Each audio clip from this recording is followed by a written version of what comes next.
interesting heritage coming from my father, who's Basque, which is in the northern province of Spain. My family basically are a mix from Spain, England. I emigrated here after being born in Liverpool, near Liverpool.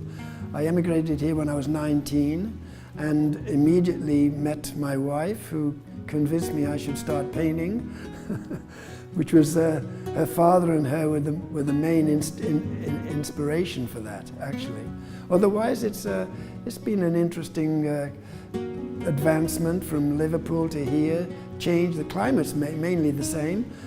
I thought I was coming to actually a very snowy place, but it ended up with rain when I arrived, so I thought, oh yeah, I'm back in Liverpool.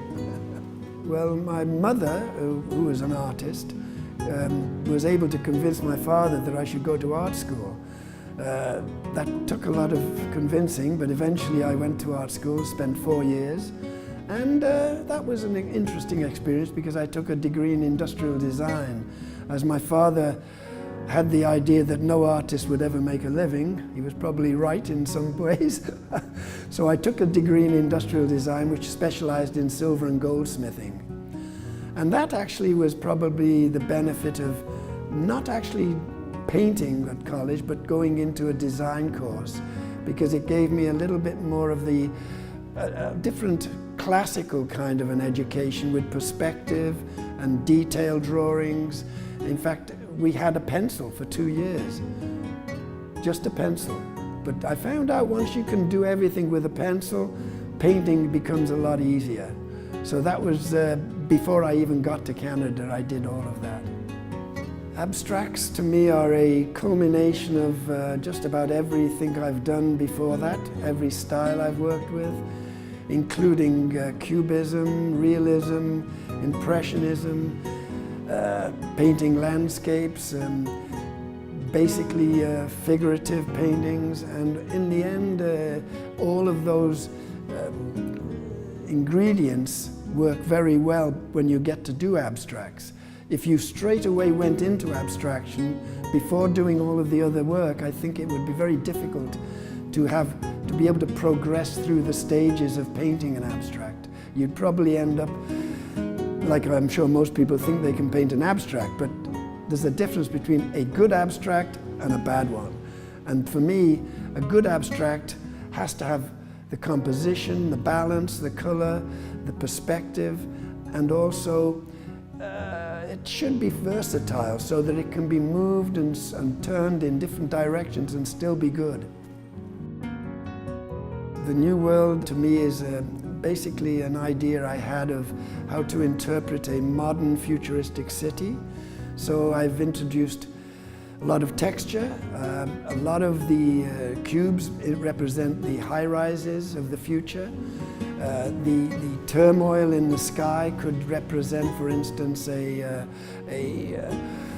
cosmic influence in the futuristic sort of satellites and everything around it, and the perspective of leading into the city would be the dimensions I've used with my detail and my texture afterwards with the coloring. Well, the murals, which I've done for many years, basically helped me do large abstracts. Even though the murals were not abstract, it sort of gave me the idea that painting big is just the freedom you get. So the very first mural I did was in Chemainus, and that was a native Indian mural with 3 different faces. Each face was like 2.5, 3 meters high. So when you're working that big, the eye would be like nearly 1 meter across. So you're looking at it, you have to go back 50 yards to look at it to see the perspective, to make sure you got everything in proportion. But that helped me with basically working large with abstracts. So after I did the Chemainus mural, I worked on many other West Coast native murals up in Denny Island with the Halsik Nation. Plus I did a couple in town as well on the Beachcomber factory.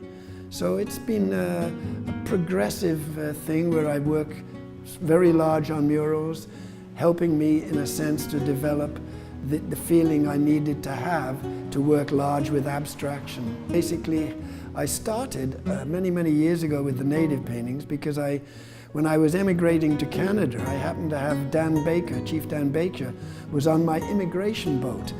And I made friends with him, and we had a great time coming across on the boat for 5 days, and then on the train across to Vancouver.